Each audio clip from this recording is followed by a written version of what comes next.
I'm 34, male, and I work as a mechanical engineer at a manufacturing company. It's nothing super fancy, but I do all right for myself. I have no wife or kids, which, according to my family, means I have tons of extra money to share. Yeah, you can probably see where this is going. It's just me and my sister, Sarah, who is 31 and female. She's married to Mike, and they have 2 kids. Growing up, Sarah was always my parents' favorite. They didn't even try to hide it. She'd mess up, and they'd find some way to excuse it. Failed a class? The teacher was targeting her. Crashed the car? The road was badly designed. Meanwhile, I got decent grades, stayed out of trouble, and helped around the house. I was basically invisible unless Sarah needed something. I thought things would change when we grew up, but nope. Sarah dropped out of college after 2 years, jumped between random jobs, and then met Mike. He's actually a good guy, works in construction, and is a real hard worker. When Sarah and Mike first got married, they struggled a lot financially. It makes sense, they were super young, and Mike was just starting in construction. I had just landed my engineering job, so I started helping them out here and there. At first it was small stuff, grocery money or helping with bills when they came up short. Then it got bigger, rent money when they were about to get evicted, car repairs and stuff for the kids. I didn't mind helping. Honestly, the kids are great, and Mike's the kind of guy who'd give you his last dollar if you needed it. He worked his butt off too, always picking up extra work when he could. Sarah was Sarah. She'd bounce between jobs, never really sticking to anything, and always had some reason why it didn't work out. Everything was pretty normal, well, our kind of normal anyway, until about a month before this past Christmas. I'm sitting at work, doing some CAD designs for a new project when Sarah calls. She's all excited, talking super fast about how she needs $115,000 for the kids' education fund. She says it's a special program where, if you invest now, it doubles by the time they're in college. Right away, something felt off. First, $115,000 is way more than I usually help with. Second, Mike never mentioned anything about starting a college fund, which was weird because he usually talks to me about big financial decisions. When I asked Sarah for more details about this program, she got super defensive. She started saying stuff like, "Don't you care about your niece and nephew's future?" And I thought family was supposed to help family. I tried explaining that $115,000 is a lot to just hand over without more information. I asked her to send me details about the program so I could look it over. I mean, if it's legit, why not? She completely flipped out, started crying, and said I never really cared about them, that I'd just pretend to help to make myself look good. Then she hung up on me. I tried calling Mike after that but couldn't reach him. I sent him a text asking if everything was okay, but he just replied, "Yeah man, all good, just super busy with work." Looking back, I should have pushed harder. I should have told him about Sarah's weird request. But I didn't want to cause problems in their marriage, you know? The next few weeks were strange. Sarah wouldn't answer my calls or texts. My mom called once to ask why I was being difficult with Sarah but wouldn't give me details about what Sarah told her. Dad just sent this weird text saying, "Family should stick together." I had no idea what was going on, but I figured it would blow over by Christmas. Man, was I wrong about that. I actually spent extra on presents, especially for the kids. I got Tommy this awesome remote control car he'd been talking about for months, and found this art set Emily wanted. I even got Mike some new work boots because I knew his were wearing out. I wrapped everything up nice, and even bought some extra generic presents in case anyone brought unexpected guests.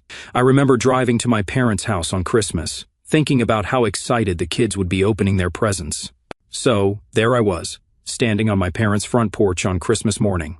I had 2 bags full of presents, and even wore that stupid Christmas sweater Mom got me last year. I rang the doorbell and waited, thinking about how the kids would react to their gifts. Dad opened the door, and I instantly knew something was wrong. He had this weird look on his face, like when he's mad but trying not to show it. Before I could even say Merry Christmas, he just goes, "We don't want you here this year." I legit thought he was joking.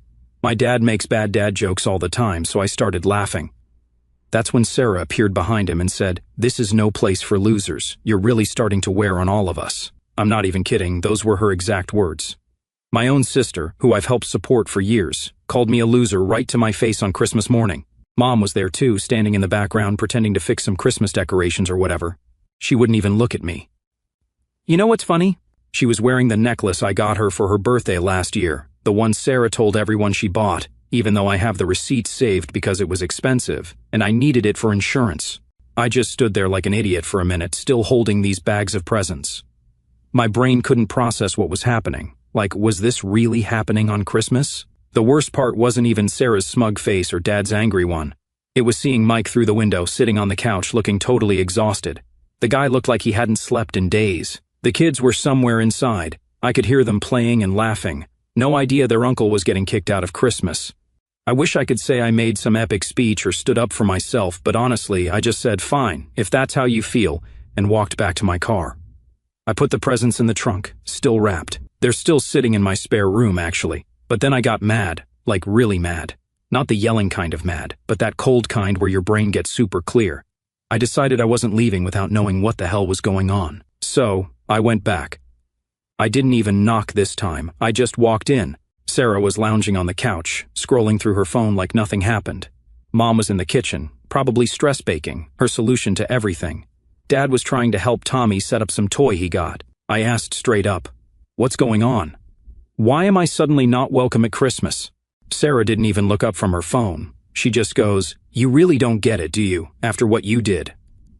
"What exactly did I do?" I asked. That's when she started this whole speech about how I never help them anymore, how I bought a new car instead of helping her family. It's a used Honda, by the way, nothing fancy, and how I refused to invest in the kids' future when they really needed it. Mike looked so uncomfortable during this. He kept glancing between Sarah and me, like he wanted to say something but couldn't. I just thought he was trying to avoid drama. My parents just sat there, letting Sarah talk. Mom actually nodded along a few times, which hurt more than anything Sarah was saying. Dad finally spoke up with, "But you did buy that new car, like that justified everything." I tried explaining that the car was on credit, that I'd spent a ton on Christmas presents, that I'd been helping them for years. But Sarah just talked over me, saying I was lying, that I never helped them, that I always made excuses. The crazy thing? My parents believed her, every single word. Years of bank statements showing transfers to Sarah's account, years of receipts for stuff I bought their kids. None of it mattered because Sarah said it didn't happen. I looked at the kids playing in the corner with their new toys, probably stuff Sarah claimed she bought, and something in me just broke. I guess not in a bad way, but like breaking free from something. I realized this wasn't about Christmas or presents or even money. This was about something else entirely. I just said, "You know what? You're right. I don't belong here. Enjoy your Christmas." Then I looked right at Sarah and added, "And good luck with those special investment programs of yours." The look on her face when I said that, for just a second she looked scared. That's when I knew for sure something bigger was going on. So I left. On Christmas Day, I sat in my car for like 20 minutes, just staring at nothing.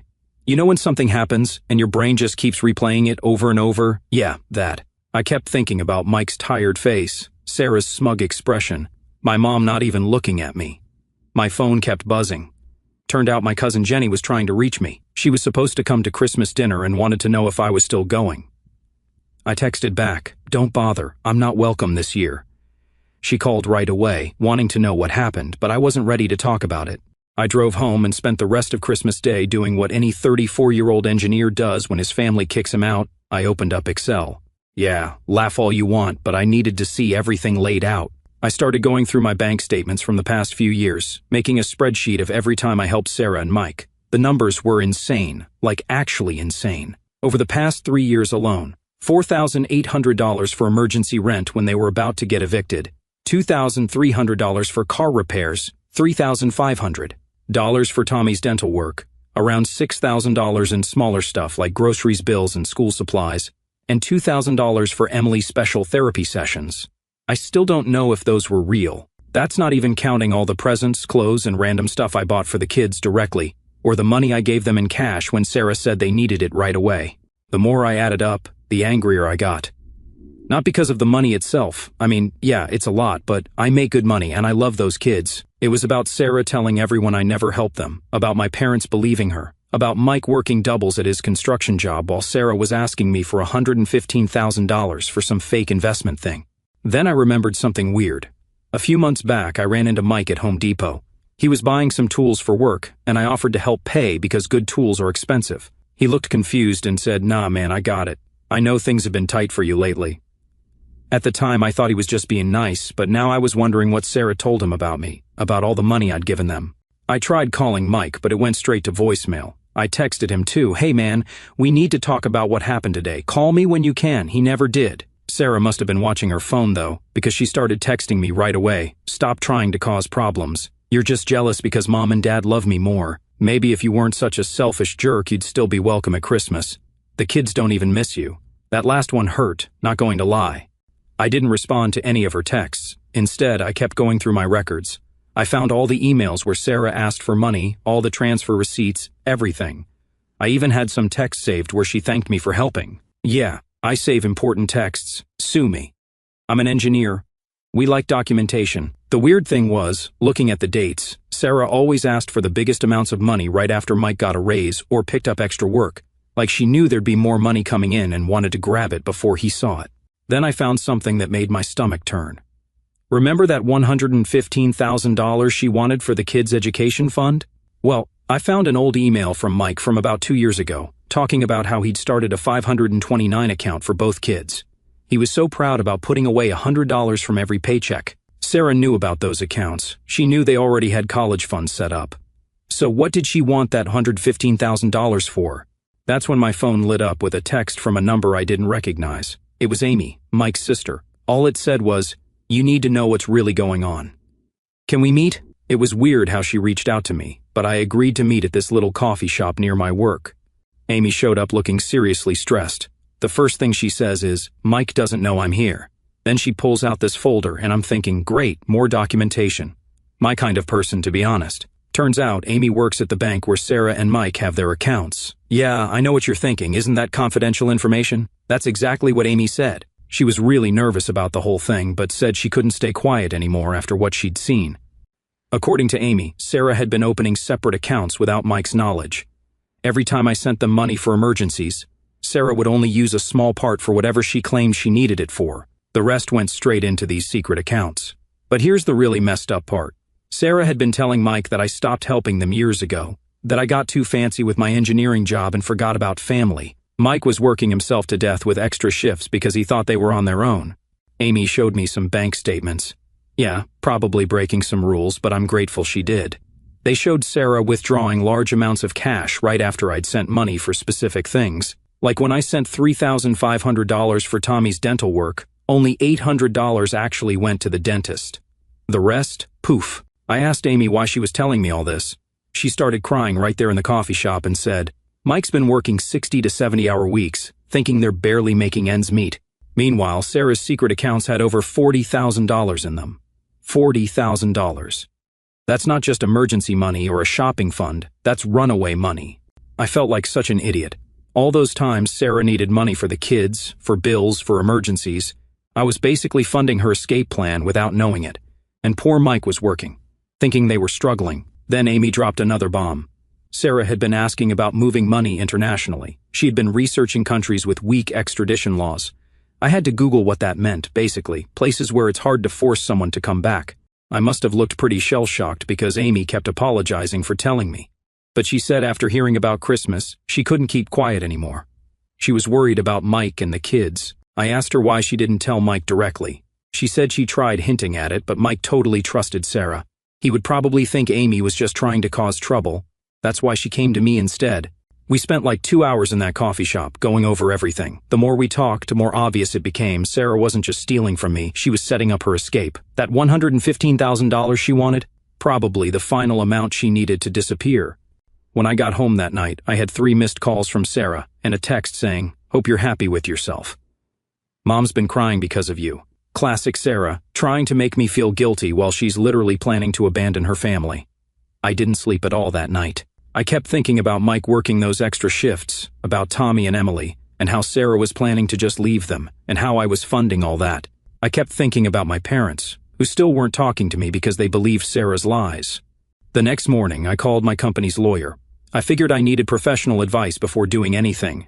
This was way bigger than just family drama. So my company's lawyer, let's call her Linda, looked over everything I had, bank statements, texts, emails, the whole thing. She said I should talk to Mike directly, but be careful about mentioning what Amy told me since that info wasn't exactly obtained legally. I was trying to figure out how to approach Mike when Sarah made things easier by showing up at my house unannounced. She just started pounding on my door in the middle of my work-from-home day. I was literally on a Zoom call about a new project when she showed up.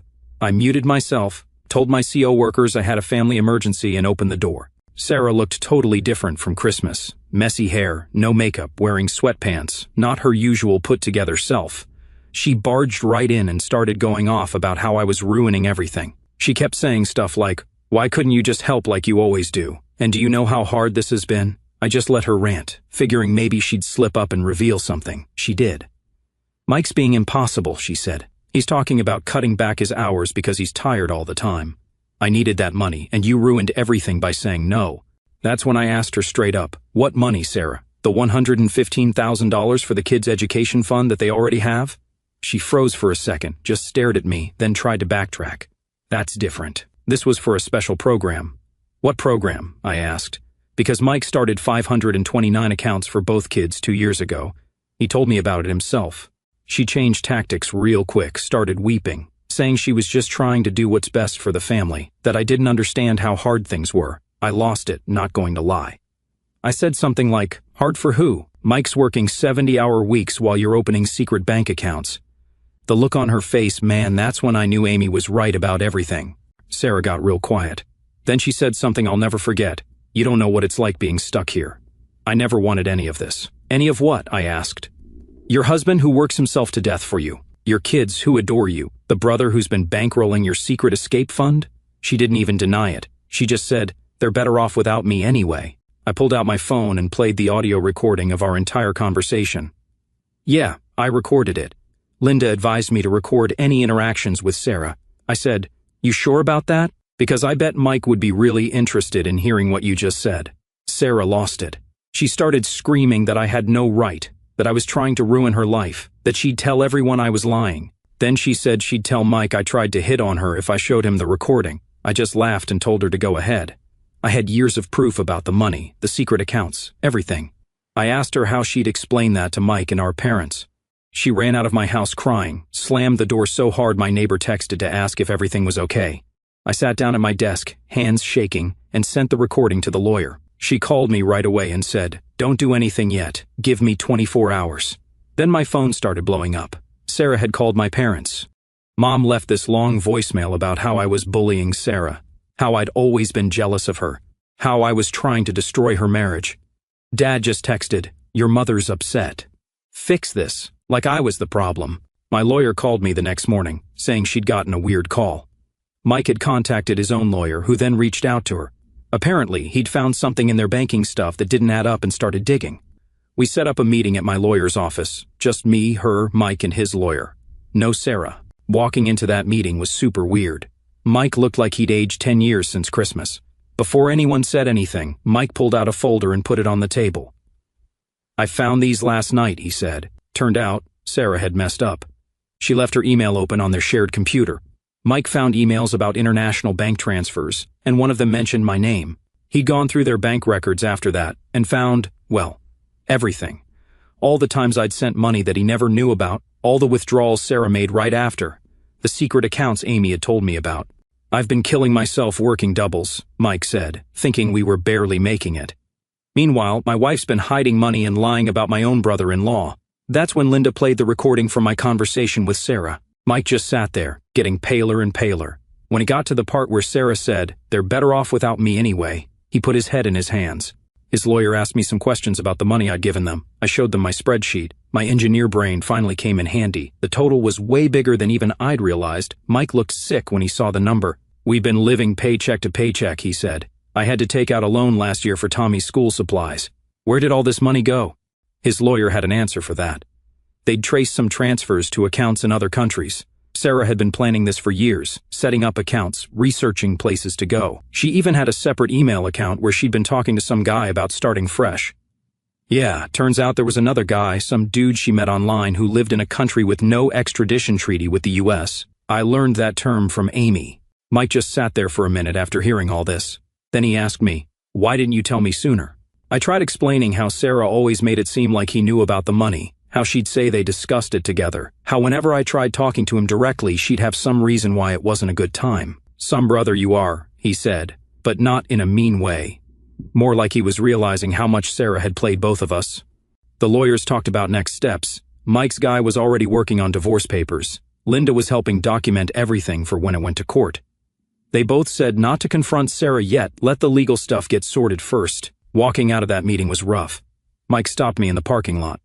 Those extra shifts, he said. Sarah told me they were for a surprise family vacation. I was trying to save up to take the kids to Disney World. I didn't know what to say to that. I just watched him get in his truck and drive away.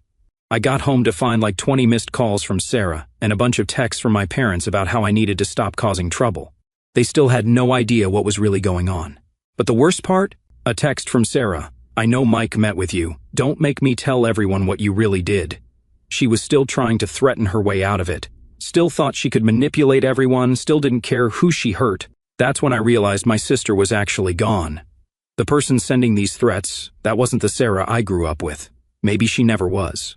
Then, one morning, Mike texts me, taking the kids to my mom's for the weekend. Sarah's going to some spa thing with her friends.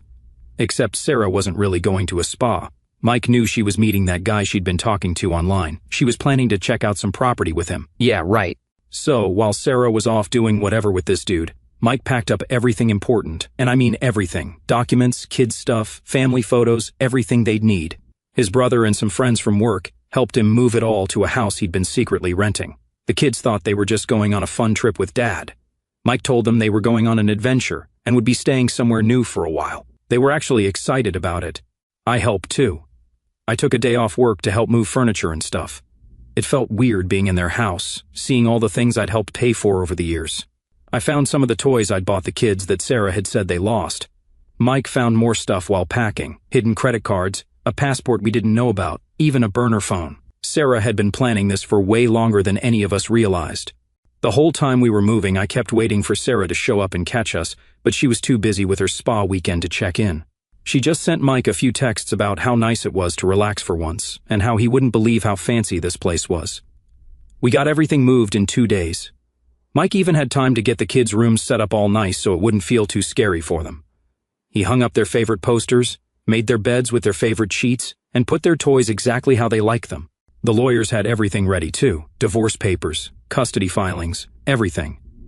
They even had proof Sarah was with this other guy, thanks to a private investigator Mike's lawyer hired. Guess that's standard in divorce cases. Then we waited. Sarah came home Sunday night to an almost empty house. She called Mike right away, screaming about being robbed. He just told her, "Check your email. My lawyer sent you some papers to sign." She showed up at my house at like 11 p.m., totally losing it. She kept screaming about how we planned this, how we were trying to ruin her life, how she'd tell everyone what horrible people we were. I just recorded everything again. Thanks, Linda, for that advice. And told her to talk to Mike's lawyer. She tried to push past me into my house, but my security camera caught that too. The next morning, Sarah started calling everyone. She told our parents Mike had kidnapped the kids. She told her friends I'd threatened her. She told Mike's boss he was stealing company tools. He wasn't. He had receipts for everything. Nobody believed her this time. Mike had already talked to their friends, his work, even our parents. He showed them proof of everything, the hidden accounts, the affair emails, the plans to leave. Mom called me crying, apologizing for not believing me at Christmas. Dad sent this long text about how sorry he was, but honestly, it felt kind of empty at that point. Sarah's still trying to spin it like she's the victim. She keeps posting on Facebook about how her family betrayed her and how the truth will come out, but she's running out of people who will listen. The kids are doing okay. They miss their mom, but Mike got them into therapy right away. They're actually doing better now that they're not living in all that tension. And yeah, it's been about 3 months since everything went down. Sarah's still around, still causing drama, but honestly, nobody really listens to her anymore. She tried moving back in with our parents after her plan failed, but even they had limits after seeing all the proof. Speaking of our parents, yeah, that's been interesting. After all their apologies and crying about how sorry they were, guess what they asked for? Money. They said they wanted to help Sarah get back on her feet and needed $20,000. I just laughed and told them I'm done being the family ATM. They didn't like that answer. Dad got all huffy about how family helps family. Where was that energy at Christmas? Mom tried guilt-tripping me about how Sarah's their daughter and they have to help her. I just told them they can help her with their own money. I haven't heard much from them since. Mike and the kids are doing really good, actually. He switched to a better-paying construction job that lets him work normal hours. The divorce stuff is still going through the courts. Sarah's trying to fight it, but she doesn't have much of a case. Her lawyer quit when she couldn't pay the bills. I wonder where all that money she had went. Now she's telling everyone she can't afford a lawyer, and we're taking advantage of her. Yeah, right. The money thing's still being investigated. The police got involved because of how much she took, but these things move super slow. The good news is, Mike won't be responsible for any of the debt Sarah racked up once they found out she hid it from him. The kids ask about Sarah sometimes, but not as much anymore. Their therapist says that's normal. They have video calls with her once a week, but half the time, she cancels or forgets. Mike says they're usually happier on the days she cancels. Remember that guy Sarah was going to run away with? He blocked her on everything once he realized she didn't have access to all that money anymore. Now she's telling everyone he was just a friend who was helping her escape an abusive situation. Nobody's buying it. I still help Mike and the kids sometimes, but it's different now. Everything's out in the open. He keeps real careful records of anything I help with, and he's already paid back some of it. I told him he doesn't have to, but he says it's important to him. Last week, Tommy lost his first tooth. Mike sent me a picture right away. The kid was so proud of himself. Guess who didn't respond when he sent her the same picture? Yeah, the weirdest part of all this? I actually feel better now that everything's out in the open. Yeah, I lost my sister, or maybe I never really had the sister I thought I did. And things with my parents are pretty messed up, but at least it's all real now. No more lies. No more secrets. No more being manipulated. A few days ago, Mike invited me over for Tommy's birthday party. Sarah was supposed to come but canceled last minute. Big surprise. You know what Tommy said? That's okay, Uncle is here and he never misses anything. Kids got me figured out, I guess.